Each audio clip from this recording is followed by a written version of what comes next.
Hi guys, and today it's time to pick the team to play Birmingham City tomorrow, so let's get started. In goal, I'll go for Anthony Patterson. I do think he made a mistake on Wednesday night with their goal by parrying it out like that. If you've either got to catch it, or if you're going to parry out into no danger, and not to the edge of your 6-yard box. That could cause problems like it did, but yeah, I would still play him as I don't want, as Bishop's not that very good either, so yeah.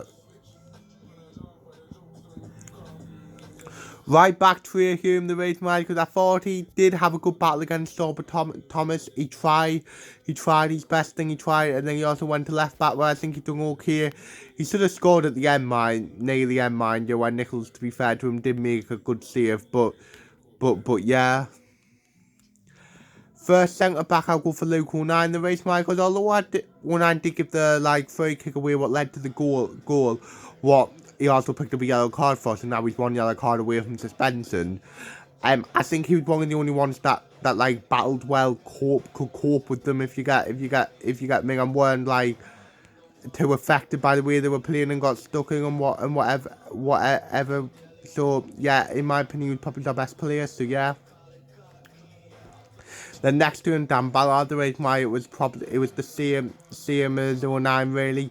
He was in the fight, he tried, but it didn't really, to be fair, other than the goal, they were pretty solid.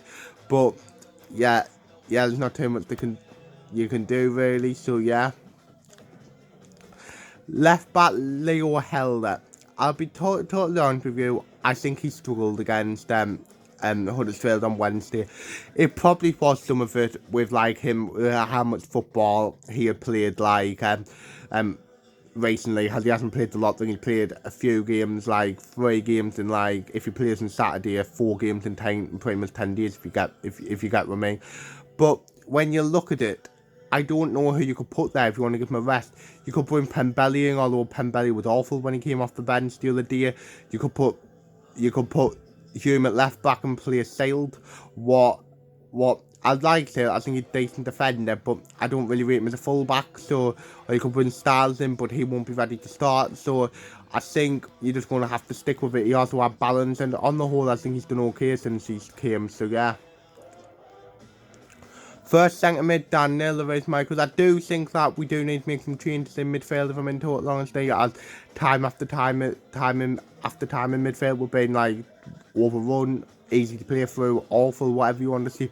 But Dan Neil's the one I will keep in because he's a player who I didn't think had a good game on Wednesday against Huddersfield, but he's a player who pretty much has been more good than bad this season as well. I trust him more than the other two to bounce back after a dodgy game, so yeah.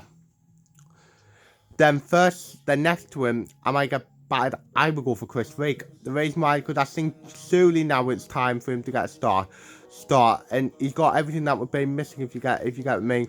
He's got a bit of tenacity. He's good on the ball, and yeah, why not? Obviously, the big risk is he's 16. How will he cope? But I think you may as well try it. He can't do any worse than what Ekwa's been doing in the last few weeks. Even though he scored last week against Plymouth, so yeah. Right wing, Remy and Mundle. It's obviously a massive blow that Pat Roberts picked up another injury against Huddersfield, but I think this could open the door for Remy and Mundle. I was impressed with him when he came on against Huddersfield. I thought he was one of the ones that had a go.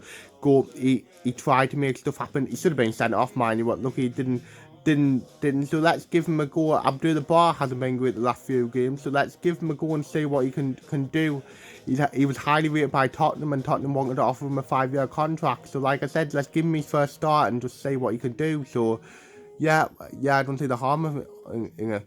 Number 10, I will go Adela Chase, the race Michael. Once again, I thought Job, to be fair to Bailey, he was putting in a position where he had to start Job against Huddersfield after the goal against Plymouth, and he didn't have a good game, but he went back to his normal self. I'll bring a Chase in because I think certainly he deserves the chance. His best performances so far for Sunderland have came off the bench, I'm not going to lie.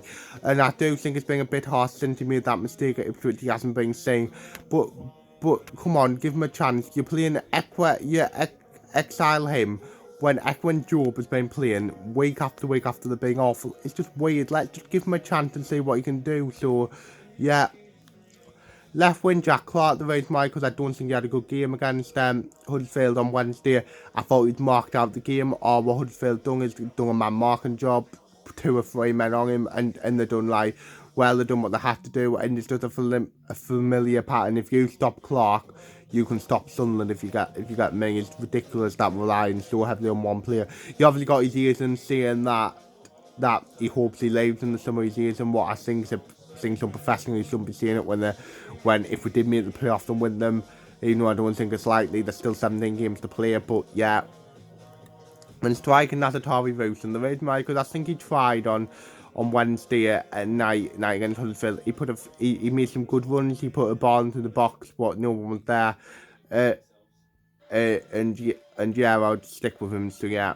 Then on the bench, I'll go Nathan Bishop, Timothy Pembele, Jensen Sale, Callum Stiles, Abdullah Bar, Joe Bellingham, PR Ekwa, Hermea, and Mason Burstone.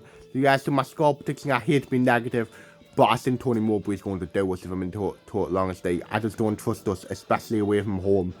I think it'll either be 1-0 or 2-1 to them, so yeah. So I hate to be negative, but yeah, so that's the end of the video. Hopefully you've enjoyed it. Like, subscribe, view, comment, and see. Yeah.